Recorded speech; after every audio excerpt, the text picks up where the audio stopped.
Hi guys! So I am finally going on an international trip after 3 long years, and I had a lot of travel anxiety lately because I had to plan a lot for this trip. And while you're watching this, I'm probably on the trip, but I actually thought there were so many things that are different in like post-pandemic travel, right? Like because things have changed with COVID. There were a lot of things I had to keep in mind to prep for this trip. And I feel like in general also like for first-time travelers or, people who haven't traveled in a while, things in 2022 are a little different. So here are my top 10 tips for travel right now. Number one, visas. Okay, so visas are really hard to get right now and they're really easy to get for some places. So again, if you're thinking of just like going on a trip randomly and you're like, okay, this is like a, impromptu plan and we want to travel, look for a destination that has visa on arrival. There are quite a few actually, even for Indian passport holders.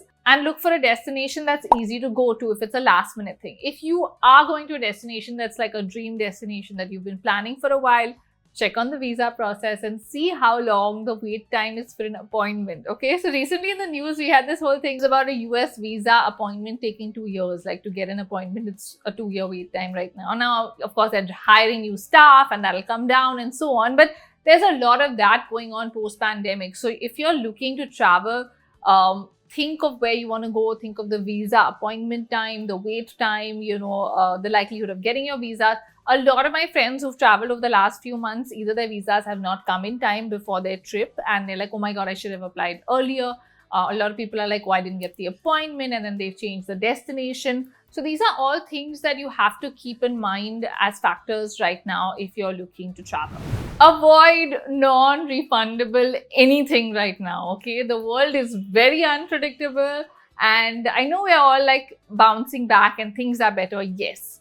But, I've had friends that got sick before a trip, like the 2 days before their trip, they tested positive for COVID and their whole trip had to be obviously, postponed or cancelled. And the flights were non-refundable, so they got nothing. And the hotels were non-refundable. So all travel sites will give you the option for refundable options and non-refundable. Non-refundable looks tempting because it's cheaper, yes. But then if you have an issue, if you get sick or if you get stuck somewhere, travel regulations change. So you really want to be a little careful and a little flexible right now because you don't want to be stuck where, you're trying to save some money and then you lose a lot of money. Have a packing list. Now, this is something very basic and applies to all trips, pre-COVID, post-COVID, anything. So I have a generic packing list, which is in the front page of my diary and it always stays there. And I'm going to post it here so you guys can screenshot it and, make your own. Now, everybody's list is going to be different. Obviously, mine has my equipment, my requirements, but yours will have your requirements. So sit down before your next trip and kind of make a generic list of, what all you would need on every trip. Of course, some things will change trip to trip. And even for me, they change depending on whether it's a work trip, whether, I'm just going on a holiday, what are the weather conditions like? All of those things will obviously change. But there are certain basics that you obviously always need, right? Like lingerie, underwear. You're always going to need your like toiletries, you're always going to, stuff like that, which is like a staple. So make this kind of a list and then tweak it every time you're going to travel for that trip. So of course it helps, it's much faster because sometimes you forget, right? Like if you make a trip list each time and you'll be like, oh my God, I forgot this or I forgot that. And then you're on the plane or you reach your destination and you realize you've forgotten something. And yes, you can buy pretty much everything in today's world, I know that, but it's just nicer to have, everything that you need with you. Speaking of packing, we come to suitcases. Okay, suitcases are a big part of travel. Now, I feel like a lot of people underestimate the power of a great suitcase. Let me explain. Nowadays, airlines are really strict about your weight. They will charge you even when you're like a couple of kilos overweight, they will charge you for that. And if you have a suitcase that's heavy, you're just eating into your weight allowance, which means less shopping and all of that, which you don't want, obviously, right? Definitely lighter suitcases are a little more expensive. But if you're a frequent traveler or if you're someone that's going to use the suitcase for the next 10 years, then it's worth investing in. If you're not, you can always borrow also. So I used to do that initially. I used to borrow like my sister's suitcase whenever I felt like, I had a trip and I didn't want to kind of get like a heavy suitcase because my suitcase used to be really heavy. And the first few times I traveled on my own, I lugged that heavy suitcase around and I was like, oh my God, this is a nightmare. The other thing is not just eating into your weight allowance, you have to also carry your luggage everywhere, guys. Now, I know a lot of people are going to say, oh, there's trolleys at airports. Yes. But like if you book an Airbnb, for example, in a 3-story building and there's no lift, you are going to be carrying that bag up 3 floors. There's no one who's going to help you. So I think you've got to think through, all those situations of when you're putting your luggage into the taxi and so on, and make sure you can handle your luggage yourself. That is like when you've got the right suitcases, in my opinion and my experience. The other thing I want to share with you guys is a little hack to find your own suitcase really quickly on the conveyor belt, because today most suitcases look the same, right? Like especially if you go for your basic American Tourister, Samsonite, all of those, they are generic black, blue, purple, whatever colors, but like many people might have the same suitcase. So how do you know which one is yours? So obviously what I was taught by my parents was tying a bright colored ribbon on your suitcase to know that that's your suitcase. But I realized that a lot of the generic red ribbon and yellow ribbon and all, a lot of people do, and it kind of becomes difficult to be like, which one is mine? So what I thought of was a more unique way to kind of spot my suitcase was actually to wrap a scarf around it. So obviously you don't want to get something that's expensive, like a cheap scarf, but something that's bright and easy to spot from a distance will be like, okay, yeah, that's my suitcase. The other thing you can also do is have a name tag, which you can put on to the suitcase. Of course, the issue with tags is they can fall off, right? When your bag is in transit or whatever, and then you're like, oh, is it my bag, not my bag? You won't really know. So I just feel like the scarf plus tag is the best option. And there's a backup, which is the first front pocket. Most suitcases have pockets. If you go with the cloth ones, put something in the front pocket like a piece of paper or another name tag or whatever to identify your suitcase, just in case those two vanish. Plan 3. Now, this next one might seem very obvious to a lot of you, but I've seen so many people not do it and fumble at the authorities always. It is have a folder with all your documents on your phone. Of course, back in the day, 10 years ago when I started traveling, we used to have a physical folder with printouts of everything, our tickets, passport copy, hotel reservation, and so on. Today, you don't really need that, and it's a waste of paper, and you don't really need to unnecessarily lug around a folder. You can actually just screenshot everything and make a folder on your phone.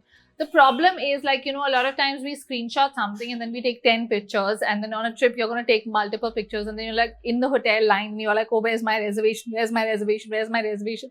And people are getting annoyed because you're holding up the line and you're trying to find it, and you might not have data on your phone, and all the things go wrong at that point in time.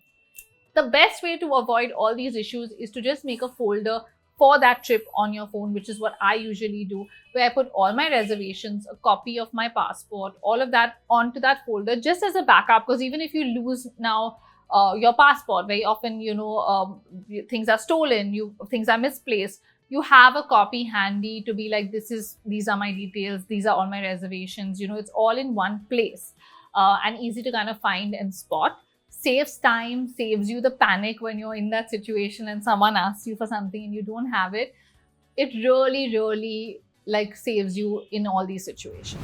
Let's talk about the money. Forex, okay? I have gone from the days of actually carrying physical money and changing it at the airport and so on, to also withdrawing and using my own debit and credit cards abroad, to now shifting completely to Forex cards. So if you're already a customer of one of the big banks, it's really easy. I think you just fill out a KYC type form and you can refill your card from your account through the apps and stuff once you've done that, one-off Forex card activation and you get your Forex card. It also is pretty quick to activate. It doesn't take really long. So you can even do it a few days before your trip. It's not like, oh my God, it's a process like opening a new bank account and stuff like that. And it is the safest way, in my opinion, because if you lose it, you can cancel it easily. It's also the cheapest, I think, because when you withdraw money with your Forex card, the charges are less than your domestic debit cards.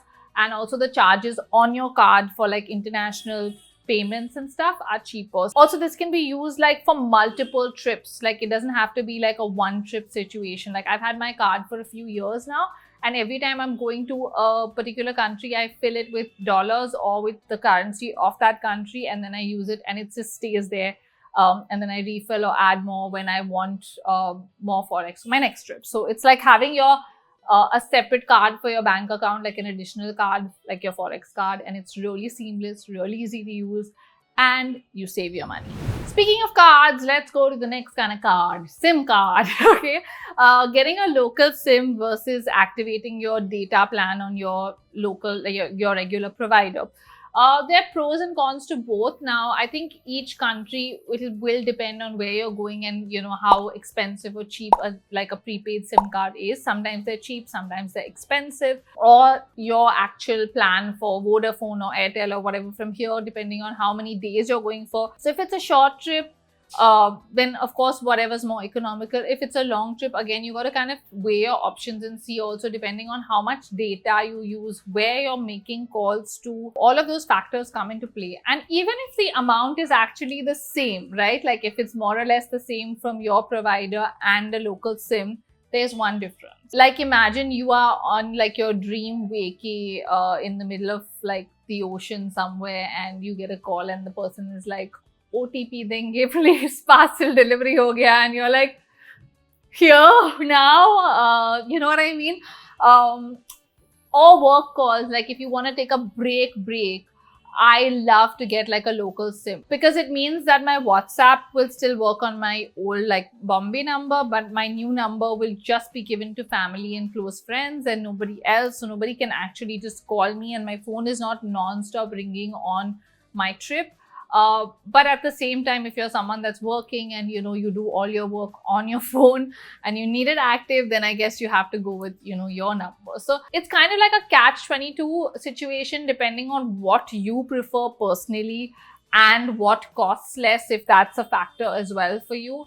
I mean, for me, it's trip to trip. Some trips I'm like, okay, it's going to be more or less the same amount, plus I need all the data, so let me just go with my regular Vodafone. Some trips I'm like, I want a full DND trip with no calls, let's go local. So then we have adapters. Okay, this is a very obvious one, but a lot of people tend to forget this. And when you forget this in a different country, it is expensive. Remember that always. So adapters are basically what goes into your, different sockets. Like different countries have different plug point sockets, and your regular Indian 2-pin plug or 3-pin plug may not go into another country. And the adapter is what will be in the middle, and magic will happen and your devices will work. I feel like this is turned into a science lesson now, guys. Sorry. But yeah, how many adapters do you need totally depends on your usage. If you're someone like me that has your laptop, your phone, your watch to charge, your camera batteries to charge, you need at least 2 to 3 adapters, because you're not going to be sitting in your hotel the whole day, right? Like when you go in at night or whenever is when you want all the things active and working. So hotels also usually, like 5 stars, have these. If you ask the hotels, some of them rent them to you, some of them sell them to you, some of them give them to you free. So this is totally depends on your luck if you're going to wing it. I've been in a position where I've paid for these adapters where I've forgotten my adapter, or I've bought the wrong one. Like the best is to buy the universal one, which has all those chick options where you can keep changing, and it works for many countries. If you buy the country specific series and you carry the wrong one, and then you have to buy one again there. So note to self and to you, get 2 universal adapters, and that should be good. Do your own research and book in advance. Now, I am not someone that goes on group trips or like guided tours usually, like a first maybe a day trip or stuff like that. But I like to usually do my own research before my trip and see where all I want to go, figure out distances, figure out all that. Now, don't rely entirely on travel agents. I know a lot of people do, and they're like, okay, you do my whole itinerary and I just show up, and I'm like, hey, that's not me, and I wouldn't recommend it right now. Why? Because everything is fluctuating. Prices are fluctuating. If you look at flight rates on 3 different sites, they will be different prices, and like one will be cheaper, one will be more expensive. So check everything anyways, and obviously go with the cheapest option and save your money where you can save your money, hotels, flights, things like that. The other thing is everything is really overbooked because obviously everybody is traveling post the pandemic. Everyone's like, oh, I haven't traveled in 3 years, just like Sherry. And they're like, yes, we will go on a trip. So obviously, like great restaurants have reservations. I've heard some up to 2 months in advance. And stuff like that, you know. So you've got to be prepared if you want that once in a lifetime experience and you want to do things that you're really particular about. Also for day trips, if you're like, you know, renting a boat one day, renting a car, all of those things need to be booked in advance, because when you're at the destination, they might not be available or might be booked, and you obviously have a limited number of days there, right? So you don't really want to miss that experience because you didn't book. Last but not the least, insurance. Okay, so I used to be one person that always ignored the travel insurance, other than work trips where like the person sending me was obviously paying for insurance. But now I'm like the person who will insist on insurance. Okay, with COVID, things have been so unpredictable, guys. I've heard horror stories of people being stuck in countries, people getting COVID and then having to live in a hotel for 10 extra days and not being able to pay for it, or like all sorts of stuff. It's an unpredictable time. And yes, I'm not trying to be the party pooper or say don't travel. I am saying travel because I'm also traveling now. But be cautious, prepare for the worst. Also have a plan in place, understand what your insurance covers, what it doesn't, because you don't want to be left in that situation where you're stuck. Like that is obviously the worst state to be in, especially if you're going on a holiday. So yeah, prepare for the worst and it won't happen, hopefully, and you'll have a great trip. So guys, these are my top 10 travel tips for 2022. If you're watching this 10 years later, this is what we were going through. And if you're watching this now, like me, and you're going on a trip, have a good trip. See you guys. Bye.